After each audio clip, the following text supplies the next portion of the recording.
Social Security is an essential part of most people's retirement plans, but some people who work risk losing benefits they've already claimed. For more, I'm here with Full Director of Investment Planning, Dan Kaplinger. Hey, Dan, so how can people lose benefits if they work?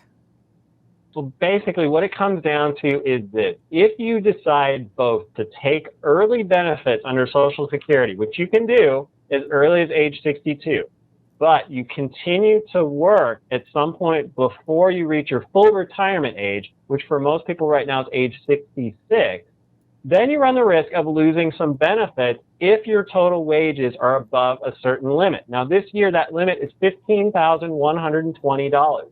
And so if you're age 62, 63, 64, or 65, and you earn more than that amount, then you're going to lose some amount of your Social Security benefits. And the amount is $1 for every $2 above that limit that you earn. Now, if you're turning 66 this year, there's a different rule with a higher wage limit of about $40,000, and you lose $1 for every $3 above that limit. But the gist of it is that if you work too much, Social Security wants some of its money back. So then would the reduction also apply to family members? It does, and that's something that gets really confusing because it can affect people in a couple of different ways. Specifically, you have to look at earnings not just of the worker whose Social Security record those people are claiming benefits under, but you also have to look at the work history that those people themselves have. And so basically you run into a situation where if either the worker or that spouse or child beneficiary, if either one of them works too much, they can trigger the limit in one of two ways.